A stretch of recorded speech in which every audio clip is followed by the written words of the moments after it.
जब से शहरों की स्त्रियों ने अपने पीछे से ब्लाउज कटवाना शुरू किया, तब से दुनिया में दलिद्दर फैल गया, इतना दलिद्दर फैल गया। मैया ज्यादातर आपने देखा होगा छाती पर धर्म रहता है, पीठ के पीछे पाप रहता है, तो हम क्या करते हैं कि अब ऐसे वस्त्र पहनते हैं कि ये दोनों ढके रहें। लेकिन मैयाओं ने ज्यादातर, शहर की मैयाओं ने क्या किया, ऐसे ऐसी डिजाइनिंग ब्लाउज बनवाए कि पीछे को बिल्कुल, तो वो दलिद्दर जो है पाप इतना फैल गया चारों तरफ कि अब तो इतना पाप फैल गया है कि शादी में देखो, अब तो खैर गर्मी पड़ रही है, गामन में तो फिर गर्मी में वो ढक के रहे हैं, और शहर में तो भरी ठंड होगी ना, बाहू में इतनी छोटे छोटे कपड़ा पहन के आवेगी, क्योंकि शरीर के सिवा कुछ है ही नहीं। मनुष्य के पास जब शरीर के सिवा कुछ ना रहे तो समझ लेना उस मनुष्य के पास कुछ बचा ही नहीं है, क्योंकि मनुष्य के पास शरीर से आगे उसकी इंद्रियां हैं, इंद्रियों से आगे उसकी बुद्धि है, बुद्धि से आगे उसका मन है, मन के आगे उसका चित्त है, और चित्त के आगे उसका आत्म तत्व है। मनुष्य इतना कंगाल नहीं है कि उसके पास शरीर के सिवा कुछ और हो ही ना। मनुष्य के पास शरीर से बड़ी चीजें हैं, उसकी इंद्रियां, उसकी बुद्धि, उसका मन, उसकी चेतना, उसकी आत्मा। और जो मनुष्य आत्म तत्व को प्राप्त कर लेता है, वो गुरु मुखी मनुष्य देवताओं की दृष्टि में सर्व पूज्य हो जाता है, और उसके दलिद्दर को, उसके पाप को उसके सद्गुरु नष्ट कर देते हैं। इसीलिए जीवन में गुरु होना जरूरी है। और कहते हैं पानी पियो छान के और गुरु करो जान के। लेकिन लोगों ने तो यही ना पता कि गुरु को मतलब क्या है। ठीक है, गुरु बना लेंगे, गुरु नहीं बनाया जाए, अपने आप को शिष्य बनाया जाए है। लोग सोचें कि हम गुरु बनावे जा रहे हैं।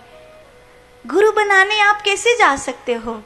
आप केवल और केवल स्वयं को शिष्य बनाने के लिए जा सकते हो, आप गुरु बनाने के लिए नहीं जा सकते।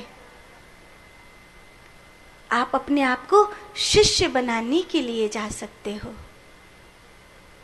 अभी तो समय ये आ गया है कि लोगों को दिखावा चाहिए, गले में कंठी होए और प्याज लहसुन खा लें, और एक आध बार तो मुर्गा मच्छी खा लें। इतने गंदे लोग है गए हैं। आपको पता है भारत में, जिस भारत में पहले 30% लोग भी मांस मच्छी खाने वाले नहीं थे, उस भारत में आज 95% से ज्यादा लोग मांसाहार करने वाले हैं। तो कैसे कहेंगे कि ये हिंदुओं का भारत है? क्योंकि जो हिंदू है उसके जीवन में सबसे पहली बात ये आती है कि वो किसी को मारने वाला नहीं बनता, किसी को बचाने वाला बनता है। हाँ कि ना? हाँ कि ना? किसी को मारने वाला नहीं बनता, किसी को बचाने वाला बनता है।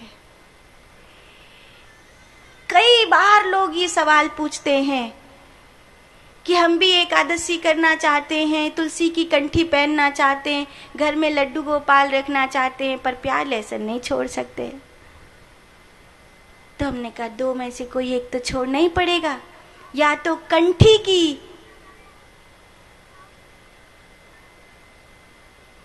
लालसा छोड़ दो, या फिर प्याज लहसुन छोड़, कुछ तो छोड़ो। दो में से कोई एक चीज तो, तुम कंठी भी पहनो, रुद्राक्ष भी पहनो, और फिर गले में सब चीज भी उतारो, ये तो ठीक नहीं है। नहीं।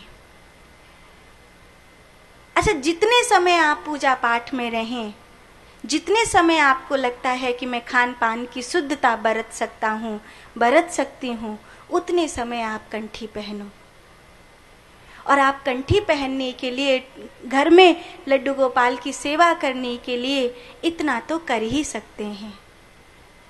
कई बार लोग कहते हैं, मैं बंगाल वगैरह में कथा सुनाने जाती हूँ तो लोग कहते हैं मांस मच्छी नहीं खाएंगे तो जिएंगे कैसे। तो मैं उनको कहती हूँ हमारे ब्रज में आओ, देखो दूध दही घी खाकर बड़े हुए लोगों को देखो, एक थप्पड़ मार देगा तो 100 जगह जाकर के गिरेगा। वो तो जिंदगी में कभी मांस मच्छी छुए भी नहीं, खाने की तो बात छोड़ दो, कभी छुए भी नहीं। लेकिन दूध घी की ताकत है कि अगर एक थप्पड़ भी मार देगा तो होश में नहीं आएगा।